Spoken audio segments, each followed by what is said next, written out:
Abdul Rafe, Present, sir. Abdul mannan, Yes, sir, present. Abdullah, Present, sir. एमन अकरम, Sir, present, sir. Ayesha, एमन अकरम, पहले आप इतनी शिटिंग क्यों की है? पर्सनल घर गई थी सर मैं। Afan Ali, Present, sir. Ammara, Ammara,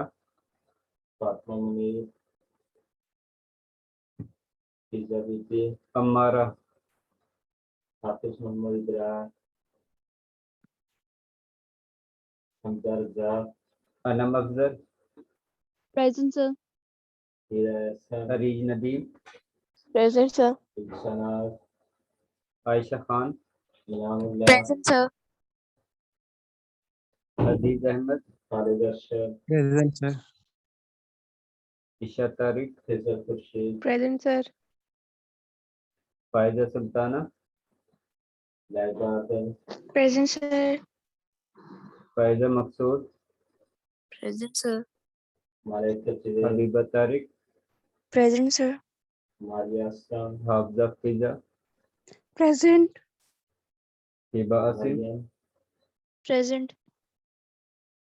Hina Rashid, Present. Hira Kausar, Hira Kausar,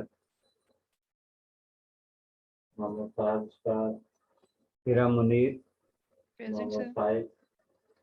हिरा Tahir, Jannat Iqbal, Present, sir. Kinza Suhaib, Kinza Suhaib, Meham Jamshed, Yes, sir. Present. Meham Naveed, Present, sir. Mahnoor, Present, sir. Myra Khan, Present. Maryam Ayub, Maryam Ayub, मजहर हुसैन, Present, sir. मोहम्मद इर्तजा, मोहम्मद इर्तजा, निगर, Present, sir. रबाक Ali, Yes, sir, present. सहर सलीम, Present, sir. तजील अहमद, तजील अहमद, सहर अली, Present, sir. शहर हयात,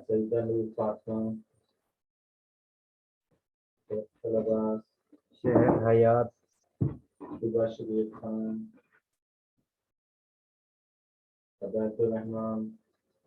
सुहैब नदीम,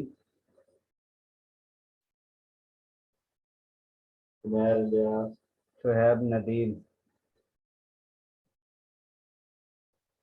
तैमूर, तैमूर नसीम, तहरीर, अब मैं सिर्फ उनके नाम बोलूंगा जो Present. अभी तक क्लास में एब्सेंट हैं, उनमें से Usman गहमन,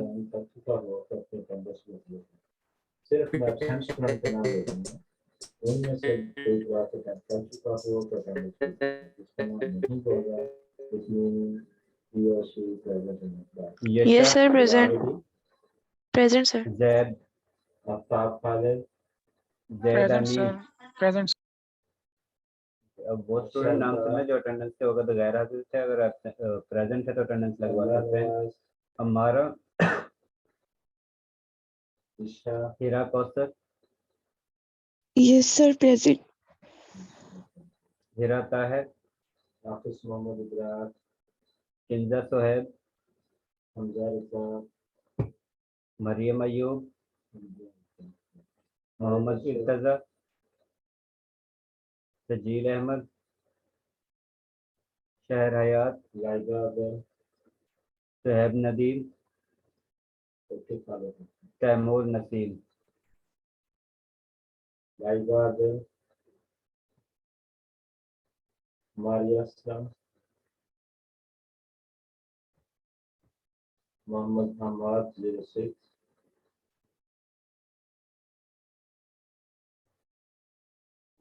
Hamad, Rais Ahmed,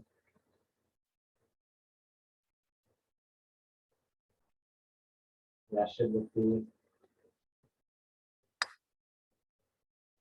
Samuel Naim, Sabatul Rahman,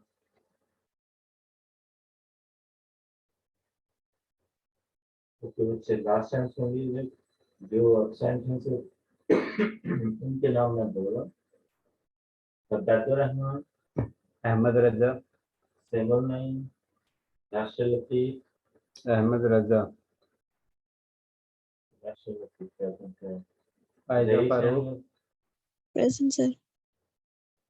Ali Hasan, Maria Aslam Present, sir. Laiba Adal Hafiz मिनाहल, Mohammad इकरार Present. अल्लाह नवाज अशल का मोहम्मद ये हसीब, लोग absent हैं बाकी पहले समय Yes, sir.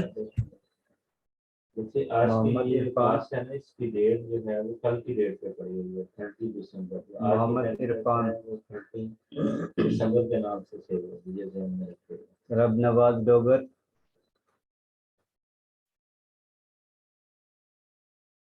Rida Karim, Present, sir. Rimsha Jabbar,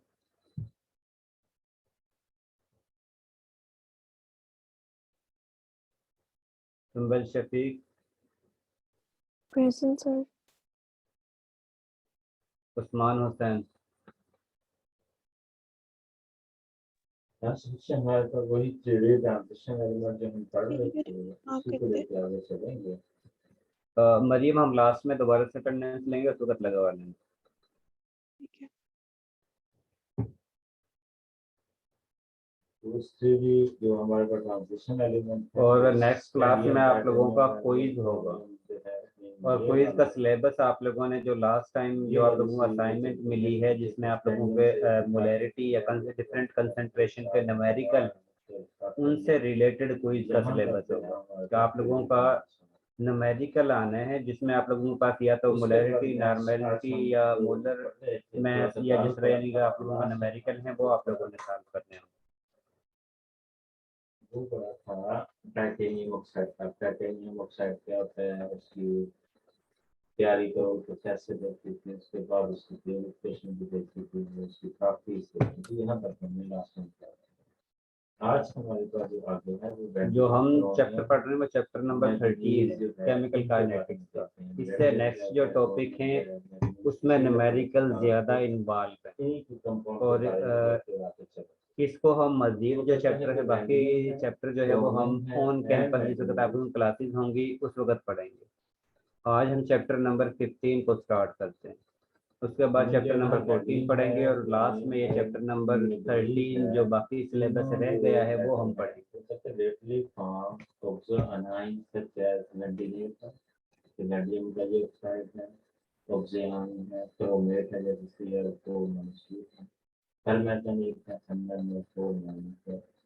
They can exist in तीनों जो है वैल्यू जो हमें मैग्नेट में भी केमिस्ट्री इस्तेमाल करते हैं तो then first they can exist in also anion just like valium in this form so aluminum in this form or magnesium in this form and thermal.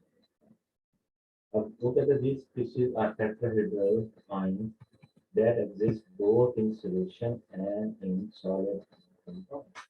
ये जो इनके ऑक्सोनियम आयन है अगर आप देखें चारों के साथ वैल्यूम के साथ भी चार ऑक्सीजन है क्लोरीन के साथ भी चार और मैग्नीज के साथ भी चार हैं तो here then we can say that geometry of ये जो इनके ऑक्सोनियम आयन इनकी ज्योमेट्री जो है वो टेट्राहेड्रल है साथ आयन इसलिए लिखकर मुझे इनके ऊपर चाहिए टेट्राहेड्रल आयन जो है इसकी ज्योमेट्री उसके बाद अगली बात ये they can both Excuse me, sir. जी and solid form for example कहते हैं वैलियम जो है उसके ऑक्साइड जो है वो सर ये सारी 16 जो है ना ब्लैंक हो गई है। हसीब, मेरे पास 2 स्क्रीन ओपन है और उन स्क्रीन में बिल्कुल क्लियर नजर आ रहा है। इसका मतलब है कि ये आपकी तरफ कोई इशू है। जी सर, मैं दोबारा ज्वाइन करता हूँ। जी जी सर, हो सकता है मैं दोबारा ज्वाइन करता हूँ। आप लोग को चैप्टर नंबर 15 जो है वो एसिड बेस का चैप्टर है, जिसमें आप लोगों ने एसिड के बारे में, बेस के बारे में, उनकी प्रॉपर्टी के बारे में और किन स्पीशी को हम एसिड कहते हैं, किसको हम बेस कहते हैं, इसके बारे में स्टडी करना है। इसके साथ वो कौन से फैक्टर हैं जिनकी वजह से हम ये कहते हैं कि ये एसिड जो है वो स्ट्रॉन्ग है और दूसरा एसिड जो है वो वीक है। इसके बारे में हमने इस चैप्टर नंबर 15 में स्टडी करना है। इसमें सबसे पहला है कि एसिड की प्रॉपर्टी किस तरह की होती है। इसमें सबसे पहला पॉइंट इसका आता है कि इसका जो टेस्ट है वो सोर लाइक होता है। एसिड की प्रॉपर्टी में एसिड जो भी होंगे उनका सोर लाइक टेस्ट होगा। और जब भी हम एसिड का मेटल के साथ रिएक्शन करवाते हैं तो हमारे पास हाइड्रोजन गैस प्रोड्यूस होती है। जब भी हम मेटल के साथ एसिड का रिएक्शन करवाएंगे तो हमारे पास हाइड्रोजन गैस प्रोड्यूस होगी। इसका मतलब है कि क्योंकि मोस्टली मटेरियल आप लोगों के मेटल के बने होते हैं, अगर आप लोग उस पर एसिड ऐड करते हो तो फौरन से मेटल एसिड के साथ रिएक्शन शो करेगी, जिसकी वजह से मेटल की स्टेबिलिटी जो है वो डिक्रीज होगी। इसके साथ जब भी हम एसिड का रिएक्शन कार्बोनेट के साथ करते हैं तो हमारे पास कार्बन डाइऑक्साइड गैस प्रोड्यूस होती है। जिस तरह यहाँ पर आप लोगों के पास कैल्शियम कार्बोनेट का रिएक्शन HCl के साथ शो किया है, जिसके रिजल्ट में आप लोगों के पास कैल्शियम क्लोराइड बनता है, कार्बन डाइऑक्साइड गैस बनती है और इसके साथ वाटर मॉलिक्यूल जो है वो बनता है। ये कंजुगेट बेस है, कहाँ से प्रोड्यूसर हम नवीद, मैंने कहा है आप लोगों का क्विज ही होगा और नेक्स्ट क्लास में आप लोगों का क्विज ही होगा और वो क्विज का सिलेबस जो है, जो लास्ट में आप लोगों को डिफरेंट कंसंट्रेशन के यूनिट से रिलेटेड न्यूमेरिकल दिए हैं, उनमें से आप लोगों का क्विज होगा। Okay sir. तो ट्यूसडे वाली क्लास में होगा क्विज? ट्यूसडे वाली क्लास में। Okay sir.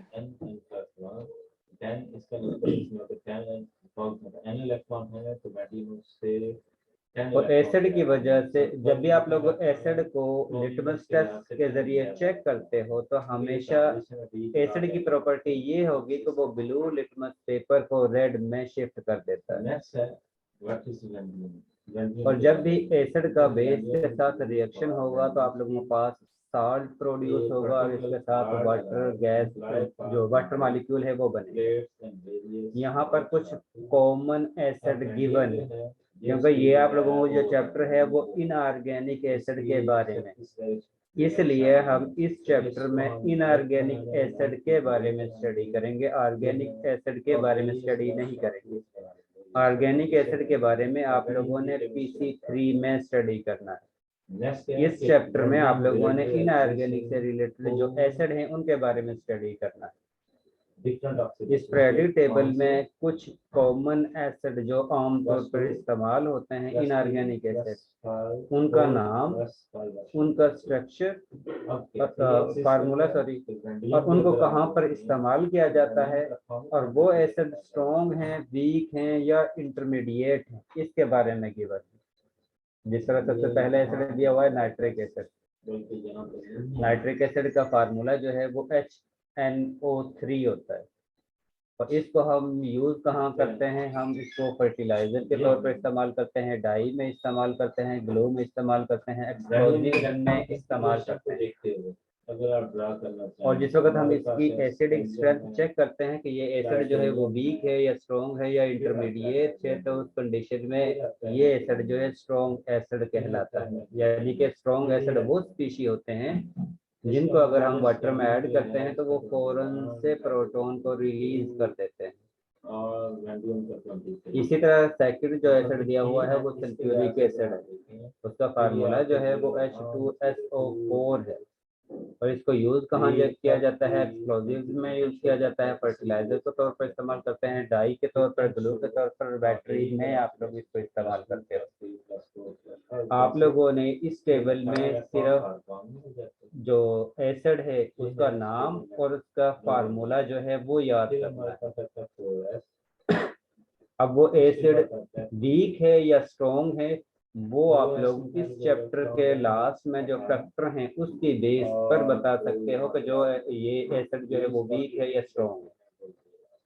और किस तरह हम बता सकते हैं उसके बारे में इसी चैप्टर के लास्ट में आप लोगों ने स्टडी करना है। आप लोगों ने इस टेबल में से यूजेस जो है वो याद नहीं करने, सिर्फ आप लोगों को नाम आना चाहिए एसिड का और उसका फार्मूला जो है वो आना चाहिए। इसके बाद सेकंड है बेस जो है। अब बेस की प्रॉपर्टी किस तरह की है? इनका जायका जो है वो बिटर लाइक होता है। और बेस जो है अगर आप लोग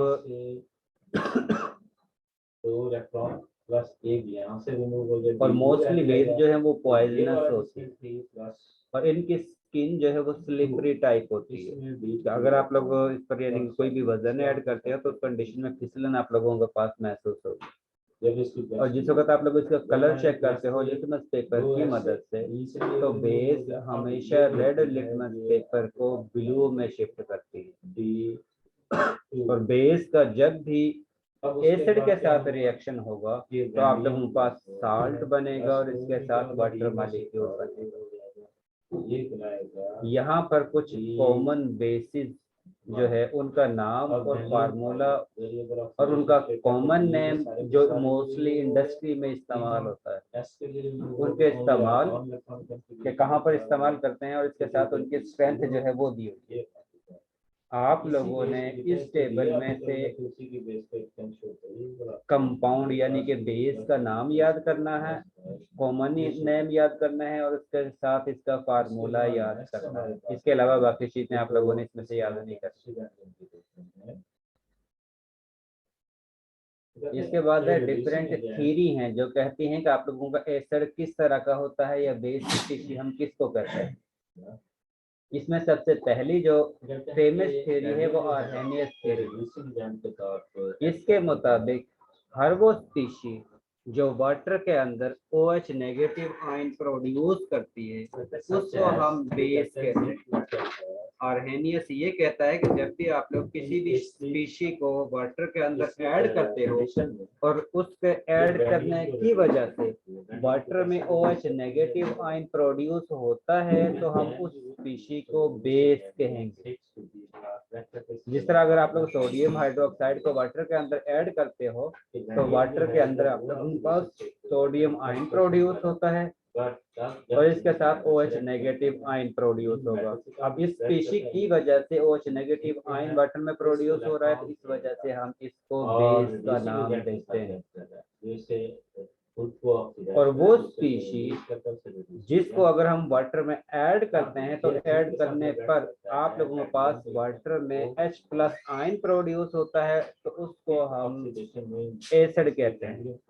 आर्हेनियस के मुताबिक हर वो स्पीशी जो वाटर में OH नेगेटिव आयन प्रोड्यूस करती है वो बेस कहलाती है और हर वो स्पीशी जो वाटर के अंदर H+ आयन प्रोड्यूस करती है उसको हम एसिड कहते हैं। जिस तरह अगर आप लोग HCl को वाटर में ऐड करते हो तो वाटर के अंदर आप लोगों के पास प्रोटॉन यानी कि H+ आयन प्रोड्यूस होता है और क्लोराइड आयन प्रोड्यूस होता है। अब HCl की वजह से वाटर में H+ आयन प्रोड्यूस हो रहा है, इस वजह से हम इस स्पीशी को एसिडिक कहते हैं। इसका मतलब है आर्हेनियस थ्योरी के मुताबिक हर वो स्पीशी जो प्रोटॉन वाटर में प्रोड्यूस करेगी वो एसिडिक इन नेचर होगी और हर वो स्पीशी जिसकी वजह से वाटर में OH नेगेटिव आयन प्रोड्यूस होता है उसको हम बेस कहेंगे। और आर्हेनियस के मुताबिक एसिड और बेस के बारे में हम सिर्फ उस वक्त बता सकते हैं जिस वक्त हमारे पास मीडियम जो है वो वाटर होगा। अब जिस तरह इसमें हम वाटर के अंदर HCl को ऐड करते हैं, तो HCl ऐड करने की वजह से आप लोगों के पास क्लोराइड आयन और H+ आयन प्रोड्यूस हो रहे हैं। अब इस HCl की वजह से इस सोल्यूशन में H प्रोटॉन या H+ आयन प्रोड्यूस हो रहा है, इस वजह से हम इसको एसिडिक इन नेचर कहते हैं। HCl की जो है वो एसिडिक है। इसी तरह अगर हम सोडियम हाइड्रोक्साइड को वाटर में ऐड करते हैं तो आप लोगों के पास OH नेगेटिव आयन प्रोड्यूस होता है। और आर्हेनियस ये कहता है वो स्पीशीज जिसकी वजह से सोल्यूशन में OH नेगेटिव आयन प्रोड्यूस होते हैं उनको हम बेस कहते हैं। इसका मतलब है कि सोडियम हाइड्रोक्साइड की वजह से वाटर में OH नेगेटिव आयन प्रोड्यूस हो रहे हैं, तो इस वजह से सोडियम हाइड्रोक्साइड जो है वो बेस कहलाता है। लेकिन HCl के केस में प्रोटॉन आयन वाटर में प्रोड्यूस हो रहे हैं और आर्हेनियस ये कहता है कि वो स्पीशीज जिसकी वजह से वाटर में H+ आयन प्रोड्यूस होंगे वो एसिडिक इन नेचर है। इसी वजह से हम HCl को जो है वो एसिड कहते हैं और सोडियम हाइड्रोक्साइड को बेस कहते हैं।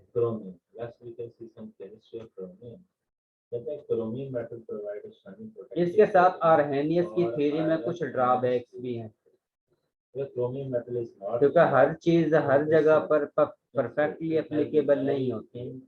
अब वो ड्रॉबैक क्या है, इसमें सबसे पहला ड्रॉबैक ये है कि अमोनिया गैस जो है उसके पास प्रोटॉन, आर्हेनियस के मुताबिक अमोनिया को जिस वक्त हम वाटर में ऐड करते हैं तो इसको प्रोटॉन रिलीज करके एसिडिक प्रॉपर्टी शो करनी चाहिए, लेकिन एक्चुअल में अमोनिया जो है वो एसिडिक प्रॉपर्टी शो नहीं करती, हालांकि इसके पास प्रोटॉन मौजूद हैं। जो अमोनिया का फार्मूला जो है वो ये है NH3। अब जिस वक्त इसको हम वाटर में ऐड करते हैं तो ऐड करने पर इसको प्रोटॉन रिलीज करने चाहिए, लेकिन एक्चुअल में ये प्रोटॉन को रिलीज नहीं करती है। जिस वक्त हम अमोनिया को वाटर में ऐड करते हैं तो अमोनिया वाटर में ऐड होने के बाद अमोनियम आयन बनाती है और इसके साथ OH नेगेटिव आयन प्रोड्यूस करता है, जो एक्चुअल में इसका बिहेवियर जो है वो बेस लाइक होता है। इसका मतलब है कि आर्हेनियस थ्योरी जो है हर कंपाउंड के बारे में नहीं बता सकती कि वो एसिडिक है या बेसिक है। इसके साथ अमोनिया जो है मेटल के जो ऑक्साइड हैं उनके बारे में भी नहीं बता सकती कि वो एसिडिक इन नेचर है या बेसिक इन नेचर है। इसी तरह अमोनिया जो है उन कंपाउंड के बारे में भी कंप्लीट इंफॉर्मेशन प्रोवाइड नहीं कर सकती जिनमें या तो OH ग्रुप भी नहीं है और ना ही प्रोटॉन मौजूद है।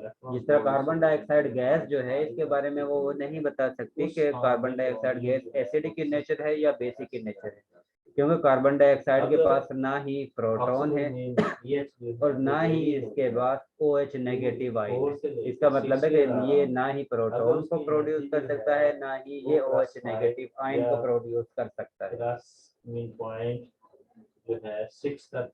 जिस वक्त अब ये आर्हेनियस थ्योरी हर चीज को सेटिस्फाई नहीं कर सकती तो इस वजह से हम न्यू इस रिसर्च की तरफ जाते हैं जिसके मुताबिक डिफरेंट साइंटिस्ट ने डिफरेंट थ्योरी जो है वो पेश की। इसके साथ एक इसका ड्रॉबैक ये है कि ये जब भी हम इसके एसिड और बेस के बारे में बताते हैं तो इसके लिए कंपल्सरी है कि हमारे पास मीडियम जो है वो वाटर होना चाहिए, लेकिन कुछ कंपाउंड ऐसे भी होते हैं जो वाटर में सल्यूबल ही नहीं होते। अब वो वाटर में सल्यूबल ही नहीं होते तो हम उसके एसिडिक और बेसिक प्रॉपर्टी के बारे में नहीं बता सकते। अब इस इशू को जिसकी बेस पर अमोनिया एसिडिक है या बेसिक है, इस इशू को लॉरी ब्रॉन्स्टेड ने रिजॉल्व किया था। अब लॉरी ब्रॉन्स्टेड ने मजीद जो है ये थ्योरी पेश की थी कि हर वो स्पीशी जो प्रोटॉन आयन को डोनेट करती है उसको हम एसिड कहते हैं। हर वो स्पीशी जो प्रोटॉन आयन को डोनेट करती है उसको हम एसिड कहते हैं, और हर वो स्पीशीज जो प्रोटॉन आयन को एक्सेप्ट करेगी उसको हम बेस कहेंगे।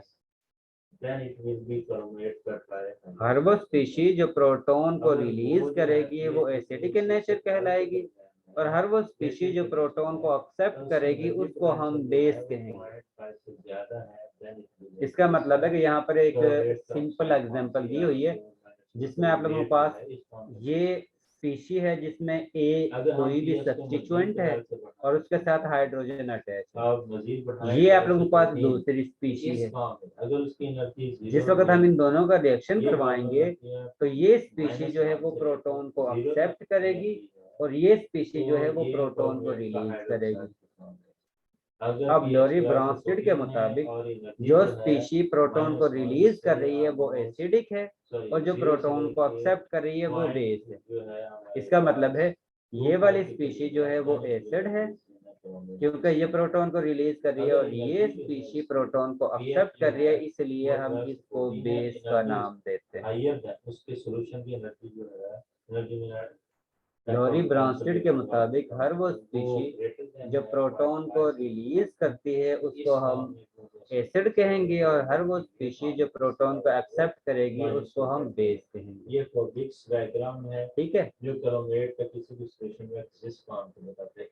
इसके साथ जब भी जिस तरह हम वाटर को वाटर में HCl को ऐड करते हैं तो उस कंडीशन में HCl जो है वो प्रोटॉन को रिलीज करता है। इसका मतलब है कि HCl जो है वो एसिडिक है, लेकिन वाटर मॉलिक्यूल जो है वो प्रोटॉन को एक्सेप्ट करता है। इसका मतलब है कि वाटर जो है वो बेस है। हर वो स्पीशी जिस वक्त हम केमिकल रिएक्शन लिखते हैं उसमें से एक स्पीशी ऐसी होगी जो प्रोटॉन को एक्सेप्ट करेगी और एक स्पीशी ऐसी होगी जो प्रोटॉन को रिलीज करेगी। वो स्पीशी जो प्रोटॉन को रिलीज करेगी वो एसिडिक कहलाएगी और वो स्पीशी जो प्रोटॉन को एक्सेप्ट करेगी वो बेस कहलाएगी। यहाँ पर जिस वक्त हम HCl का रिएक्शन वाटर के साथ करते हैं जिसके रिजल्ट में आप लोगों के पास क्लोराइड आयन बनता है और हाइड्रोनियम आयन बनता है, इसमें HCl जो है वो प्रोटॉन को रिलीज करता है। इसी वजह से HCl जो है वो एसिड कहलाता है और वाटर मॉलिक्यूल जो है इसके पास से प्रोटॉन को एक्सेप्ट कर रहा है। लोरी ब्रांस्टेड के मुताबिक ये जो है वो बेस कहलाती है। Oxidation state is involved in a reduction of chromium 5 to chromium। इसी तरह अगर हम अमोनिया को वाटर में ऐड करते हैं तो अमोनिया जो है वो प्रोटॉन को एक्सेप्ट करती है, इस वजह से अमोनिया जो है वो बेसिक इन नेचर है। लेकिन वाटर जो है वो प्रोटॉन को इस केस में रिलीज करता है, इसी वजह से वाटर जो है वो एसिडिक इन नेचर है। इन दोनों केमिकल इक्वेशन से एक चीज ये भी शो हो रही है, वाटर की प्रॉपर्टी जो है वो एम्फोटेरिक है। एम्फोटेरिक हर वो स्पीशी जो प्रोटॉन को एक्सेप्ट भी कर सकती है और प्रोटॉन को रिलीज भी कर सकती है उसको हम एम्फोटेरिक इन नेचर कहते हैं। अगर वो स्पीशी अपने से ज्यादा स्ट्रॉन्ग एसिड के साथ रिएक्शन करेगी तो उस कंडीशन में वो बेस की तरह बिहेवियर शो करेगी, और अगर वो स्पीशी अपने से ज्यादा स्ट्रॉन्ग बेस के साथ रिएक्शन करती है तो उस कंडीशन में वो एसिड की तरह बिहेवियर शो करेगी। इसी तरह वाटर जो है, अगर वाटर को हम वाटर से ज्यादा स्ट्रॉन्ग एसिड के साथ रिएक्शन करवाते हैं तो उस कंडीशन में वाटर मॉलिक्यूल जो है वो प्रोटॉन को एक्सेप्ट करेगा। और अगर हम वाटर को ऐसी स्पीशी के साथ रिएक्शन करवाते हैं जिसकी एसिडिक इन नेचर वाटर से कम है तो उस कंडीशन में वाटर जो है वो प्रोटॉन को रिलीज करेगा और सेकंड स्पीशी जो है वो प्रोटॉन को एक्सेप्ट करेगा। जिस तरह यहाँ पर HCl को जिस वक्त वाटर के साथ रिएक्शन करवाते हैं तो HCl जो है वो वाटर से ज्यादा स्ट्रॉन्ग एसिडिक इन नेचर है, इसी वजह से प्रोटॉन जो है वो HCl जो है वो प्रोटॉन को रिलीज करेगा और वाटर जो है वो प्रोटॉन को एक्सेप्ट करेगा। और इस केस में HCl जो है वो एसिडिक इन नेचर होगा, यानी कि HCl को हम एसिड कहेंगे और वाटर मॉलिक्यूल को हम बेस कहते हैं। और इसी तरह अगर हम वाटर को जिस वक्त अमोनिया के साथ रिएक्शन करवाते हैं तो उस कंडीशन में अमोनिया जो है वाटर के निस्बत लेस एसिडिक है।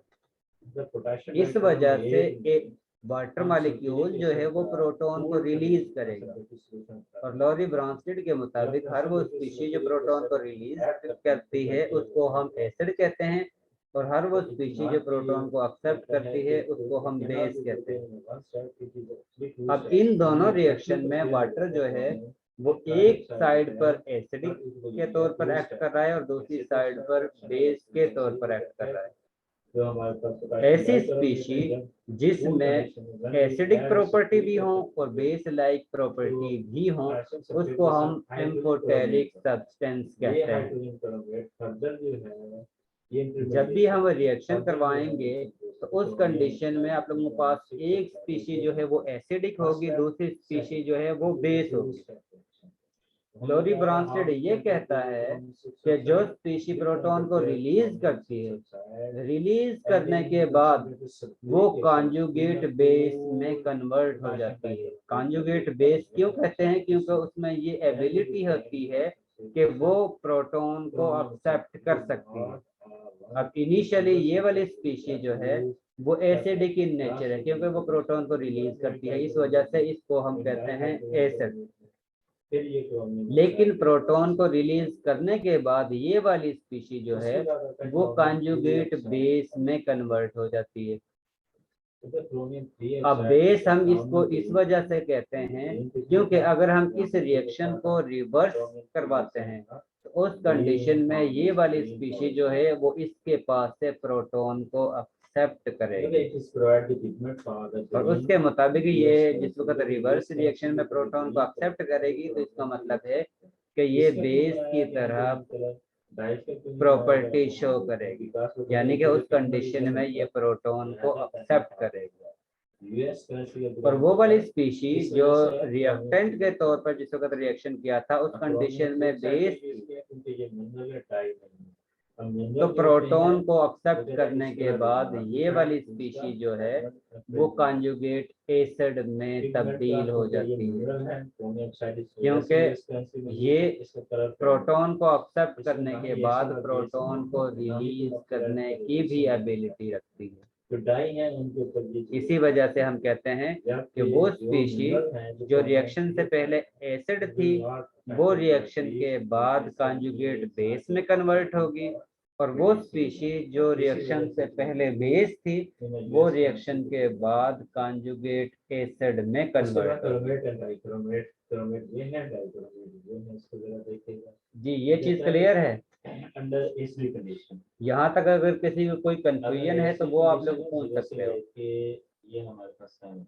हर वो स्पीशीज जो प्रोटॉन को रिलीज करेगी, रिलीज करने के बाद वो कॉन्जुगेट बेस में कन्वर्ट होगी और हर वो स्पीशीज जो प्रोटॉन को एक्सेप्ट करेगी, एक्सेप्ट करने के बाद वो कॉन्जुगेट एसिड में कन्वर्ट होगी।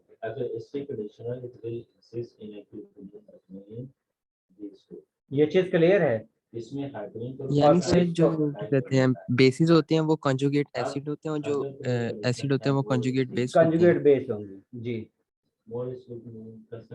यहाँ पर इसी चीज को एग्जाम्पल के साथ शो किया हुआ है। ये आप लोगों के पास फार्मिक एसिड है, ये रिएक्शन से पहले जो है एसिडिक प्रॉपर्टी रखता है यानी प्रोटॉन को रिलीज कर सकता है, लेकिन जिस वक्त ये प्रोटॉन को रिलीज करेगा, रिलीज करने के बाद ये फॉर्मेट में कन्वर्ट होता है, फॉर्मेट एनाइन में कन्वर्ट होता है जो कि प्रोटॉन को एक्सेप्ट करने की भी एबिलिटी रखता है। और हमें पता है कि जिसके पास प्रोटॉन को एक्सेप्ट करने की एबिलिटी होती है उसको हम साथ में बेस भी कहते हैं।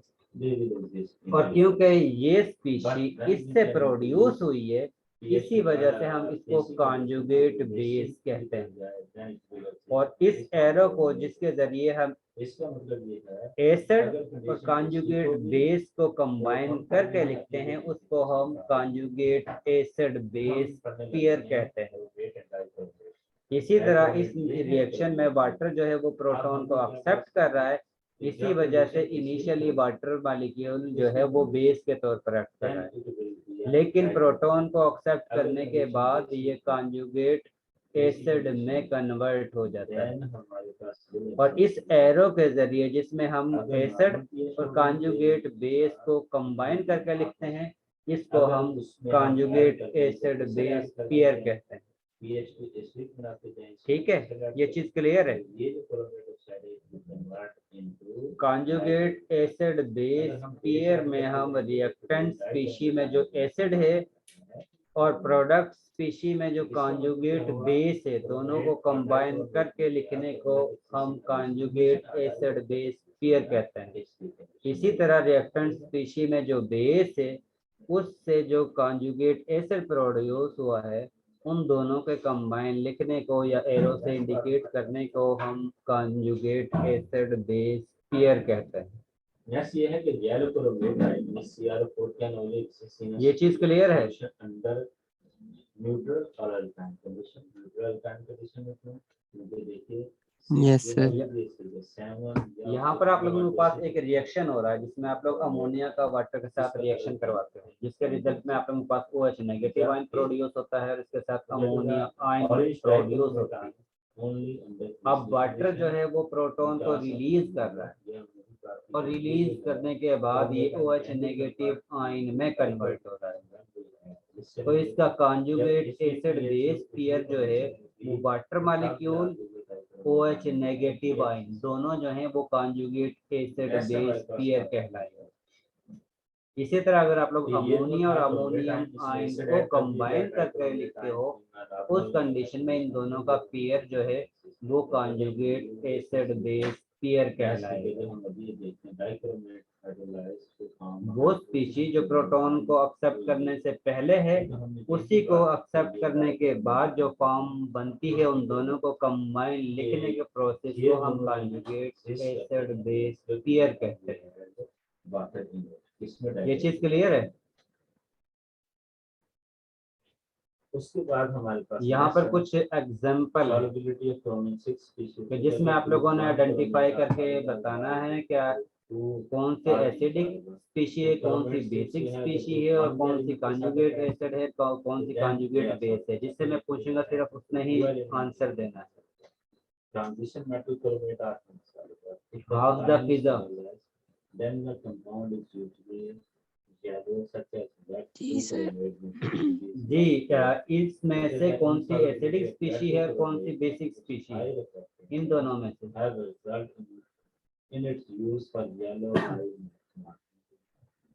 उसके बाद नेक्स्ट हमारे पास है यहाँ पे ये बात समझने वाली जी, हाफिजा फिजा आखिरी पार्ट चल रहा है, इसको बहुत कुछ समझना है क्योंकि यहाँ पे मैकेनिज्म आने वाला है जो कि अक्सर चुंबल वगैरह दूसरी जगह भी पूछा जाता है। इसको बहुत सर आई थिंक वाटर यहाँ पे आई थिंक बेस है, आई थिंक सो। कोई बात नहीं है, गलत हो जाता कोई इशू नहीं है, इसमें घबराने वाली कोई बात नहीं है, इसमें कोई नंबर वगैरह नहीं है इस चीज के। सिर्फ ये है कि आप लोगों को समझाने के लिए ये चीज कर रहे हैं ताकि आपको समझ आ जाए। जी सर। जी आई थिंक एमन मैं अकरम। भी बता देखिए बच्चे इन दो क्रोमेट Yes, sir. जी, कौन सी स्पीशी एसिडिक है, कौन सी बेस। अब चाहे वो क्या है, क्या कौन सी स्पीशी? इन दोनों में से एसिड कौन सा है, बेस कौन सा है। डाइक्रोमेट या क्रोमेट एसिड H2SO4। इसमें H2SO4 जो है वो एसिडिक स्पीशी है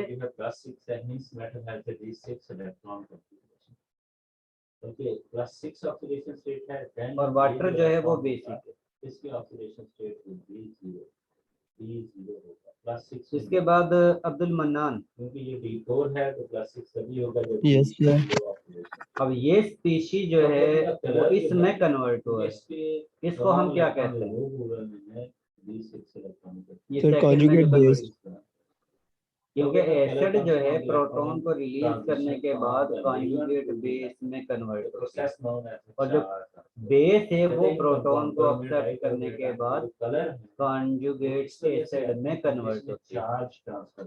और इसको जिसमें हम एसिड को कॉन्जुगेट बेस के साथ कंबाइन करके लिखते हैं पेयर फॉर्म में, तो उसको हम कॉन्जुगेट एसिड बेस पेयर कहते हैं। ठीक है, इस वजह से इसका कलर कम आए। इसके बाद नेक्स्ट क्वेश्चन है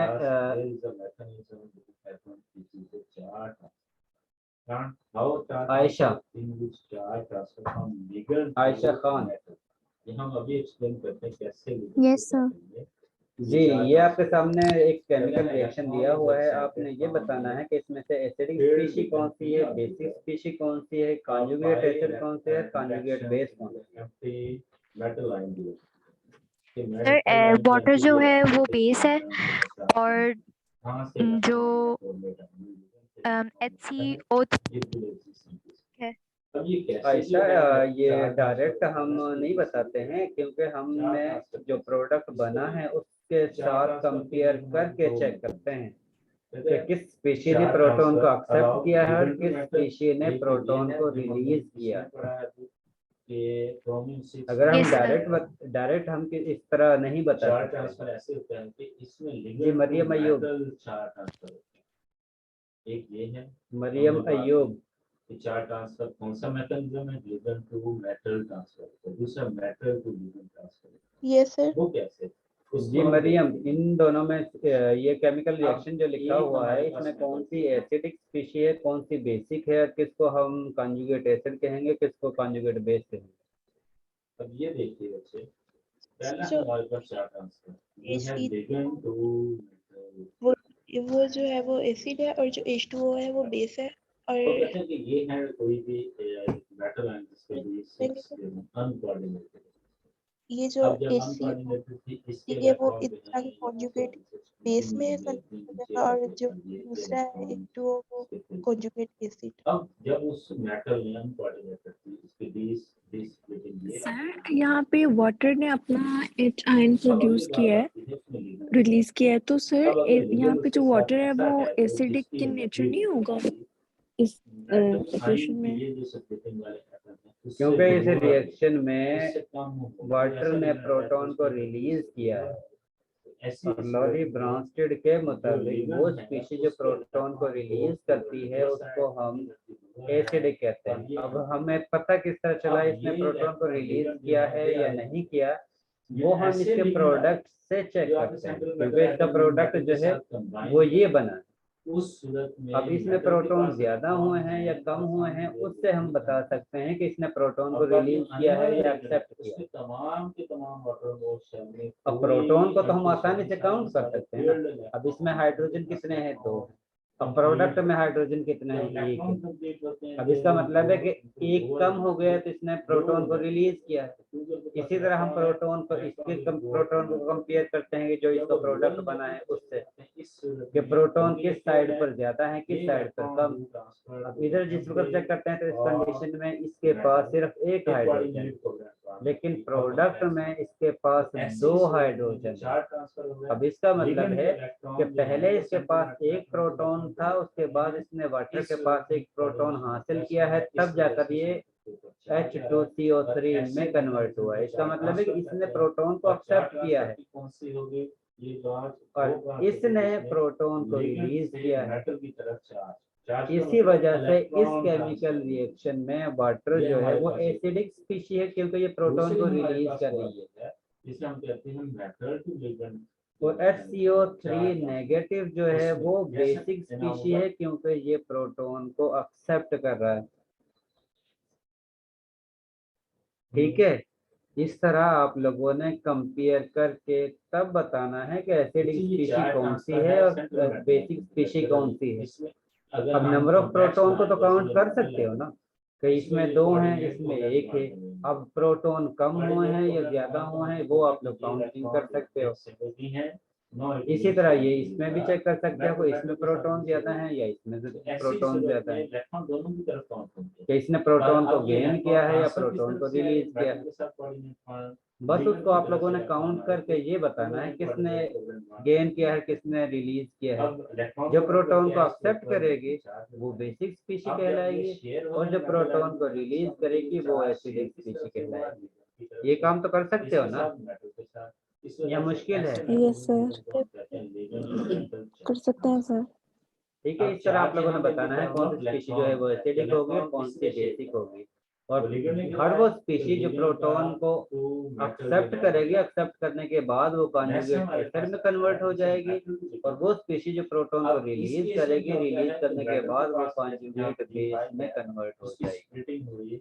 जो एसिडिक है वो कॉन्जुगेट बेस में कन्वर्ट होगी और जो बेस होगी वो कॉन्जुगेट एसिड में कन्वर्ट। अब इस मेटल के साथ ठीक है, ऐसा मेटल लिगेंड आगे अटैच हो जिसके पास अपने आउटरमोस्ट शेल में इलेक्ट्रॉन है ही नहीं। अब यहाँ पर कुछ यहाँ पे ऐसा लिगेंड फार्मूले अटैच हुआ दिए जिसके हुए हैं। पास इलेक्ट्रॉन थे, और यहाँ हर पे स्टूडेंट ने ऐसा लिगेंड अटैच हुआ जिसके इस पास कंपाउंड की है जो ही दिए नहीं, हुए हैं इलेक्ट्रॉन है ही नहीं। इनकी कॉन्जुगेट बेस जो है वो बतानी है, जिससे मैं पूछूंगा सिर्फ उसमें नहीं बतानी।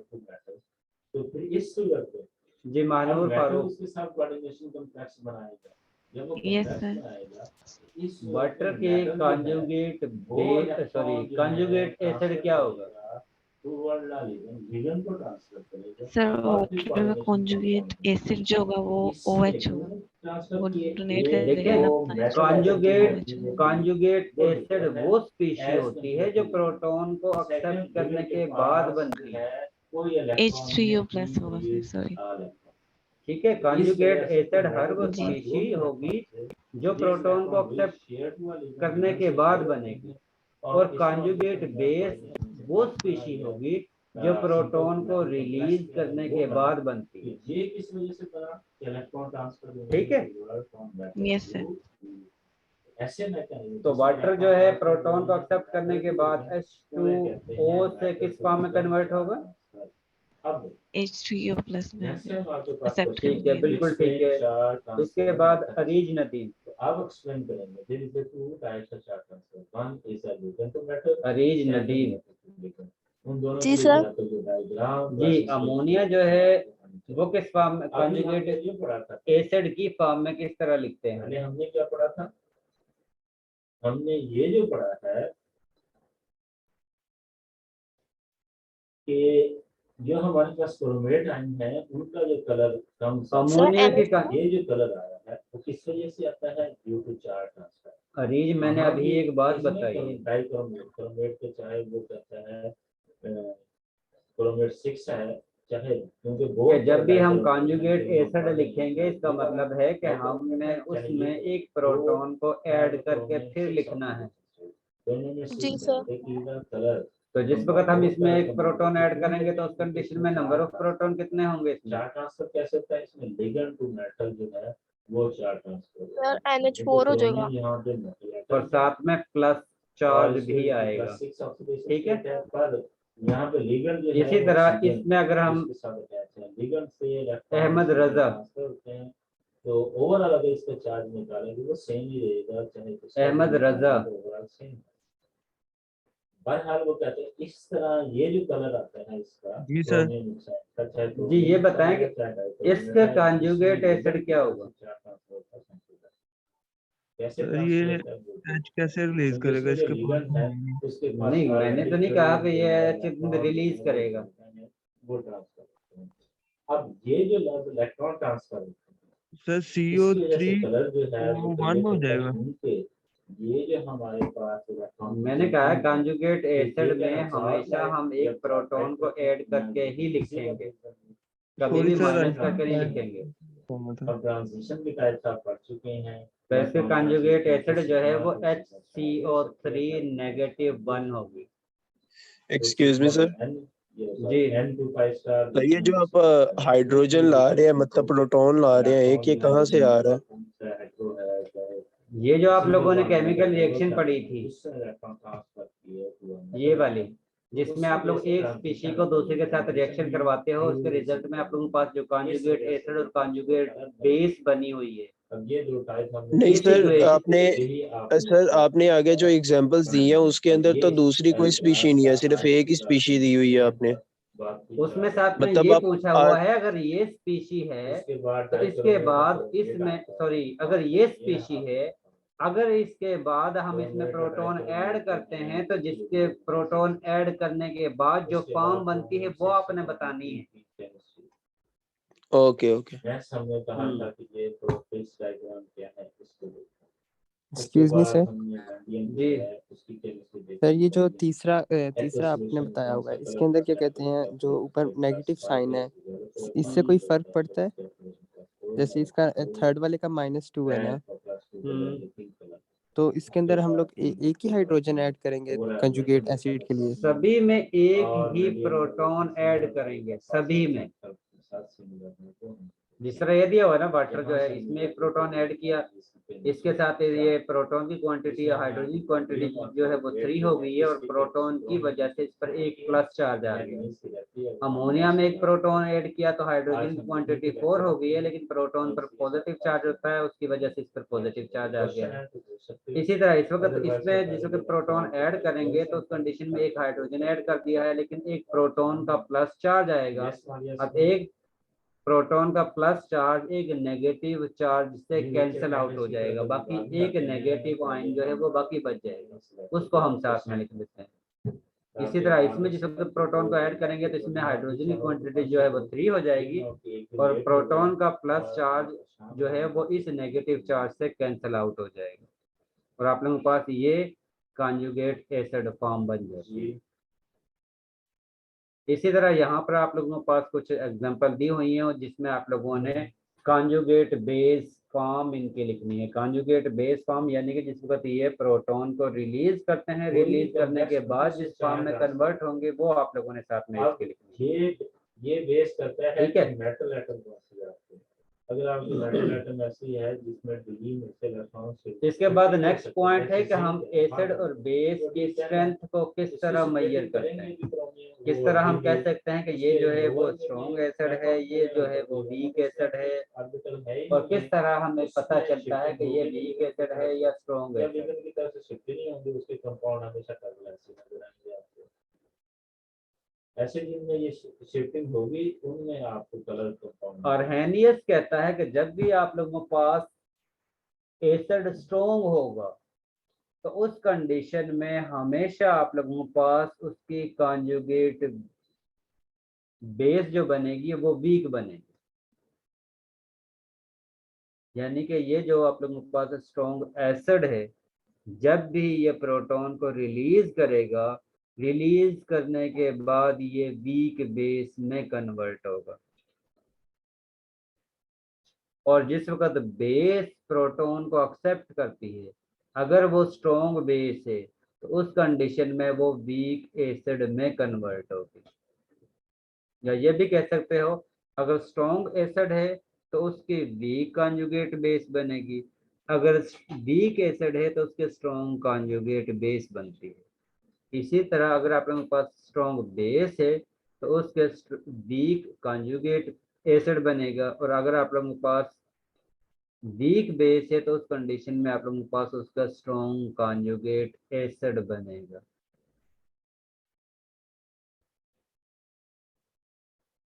ये चीज क्लियर है?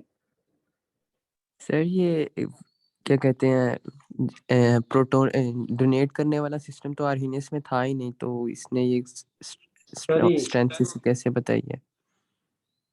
ये लॉरी ब्रॉन्स्टेड की हम बात कर रहे हैं। Okay sir.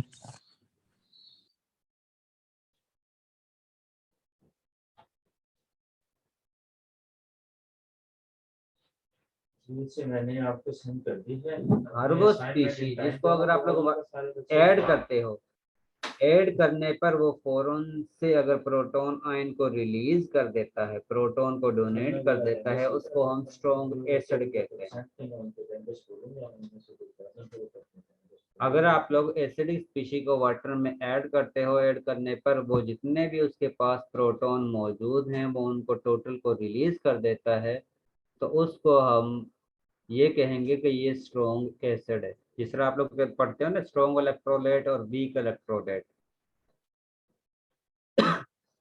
स्ट्रॉन्ग इलेक्ट्रोलाइट वो स्पीशी होती है जिसको अगर आप लोग वाटर में ऐड करते हो तो ऐड करने पर वो मैक्सिमम आयन प्रोड्यूस करता है या कंप्लीटली आयन में कन्वर्ट हो जाता है, तो उसको हम स्ट्रॉन्ग इलेक्ट्रोलाइट कहते हैं।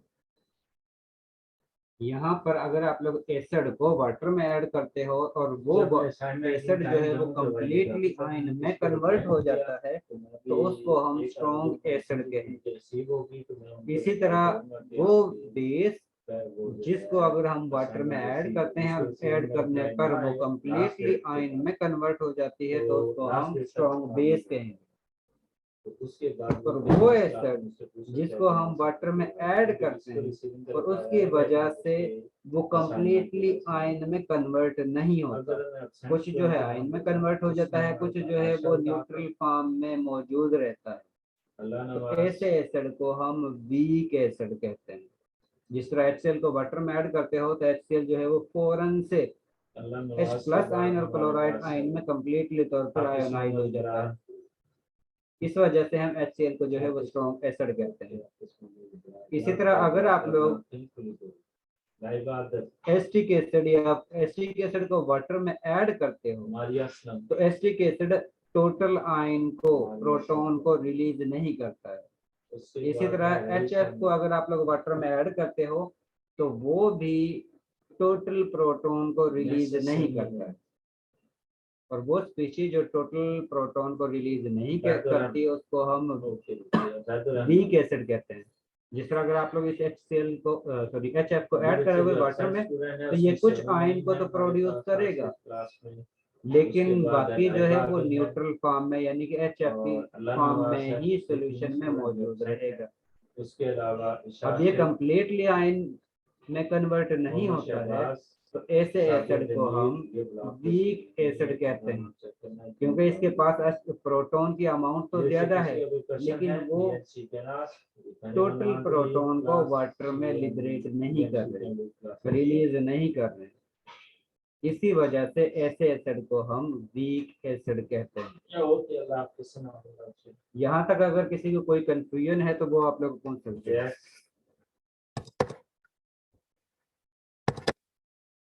इसके साथ ये टेबल दिया हुआ है कि कौन सी स्पीशी जो है वो स्ट्रॉन्ग एसिडिक होगी और एसिड के बाद उसकी जो बेस बनती है वो वीक बनती है या स्ट्रॉन्ग बनती है, वो साथ में दिया हुआ है। यहाँ तक अगर किसी को कोई भी कंफ्यूजन है तो वो आप लोग पूछ सकते हो। नेक्स्ट लेक्चर में हम वीक एसिड की सिचुएशन में वीक एसिड की सिचुएशन में हमें कैसे पता चलेगा कि ये एक वीक एसिड इतने प्रोटॉन्स को रिलीज करेगा? पीएच की मदद से मेजर करते हो। पीएच जो आप लोगों के पास पीएच पेपर होता है उसके जरिए डिप करते हो सॉल्यूशन में और उसको मेजर करते हो कि उसकी पीएच वैल्यू कितनी आती है और उसके जरिए आप लोगों को इंडिकेशन आती है। अब इसमें ये हमारे पास है। अच्छा, अब इसके फैक्टर जिनकी बेस पर हम डिफरेंशिएट कर सकते हैं कि स्पीशी एसिडिक है या स्ट्रॉन्ग एसिडिक है या वीक एसिडिक है, उसको हम नेक्स्ट लेक्चर में स्टडी करेंगे।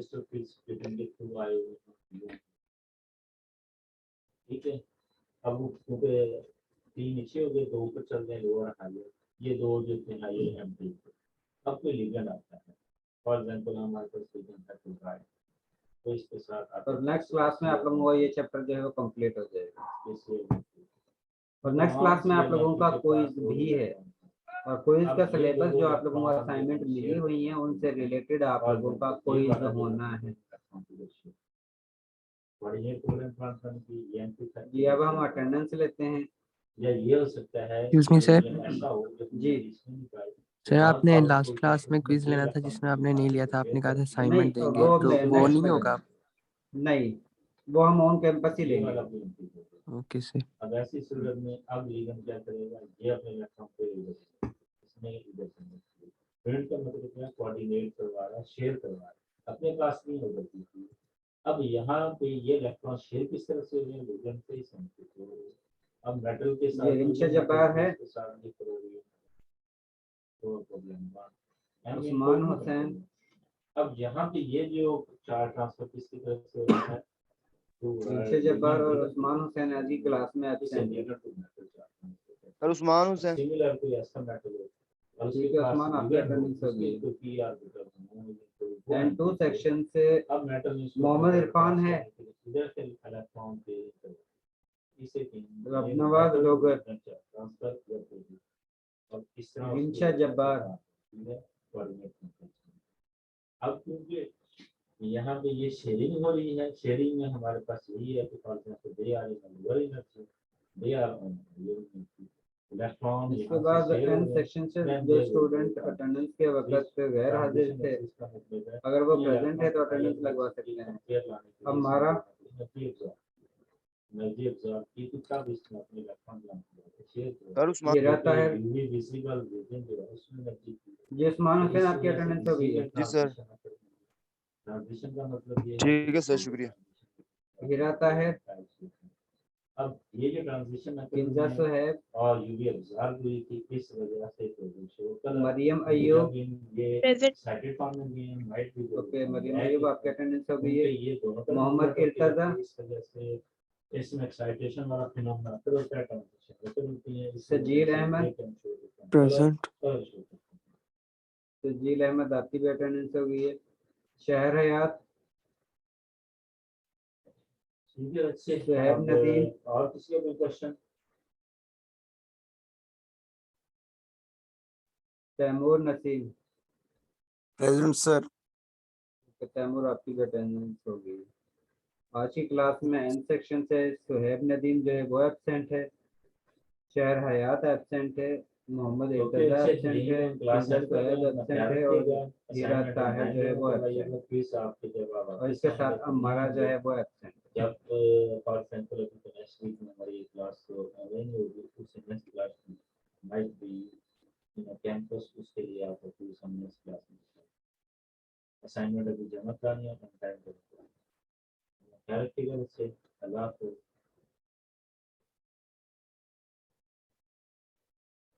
जी, आज जो आप लोगों ने जो स्टडी किया है इसमें अगर किसी को कंफ्यूजन है तो वो आप लोग पूछ सकते हो, अदरवाइज आप लोग लीव कर सकते हो।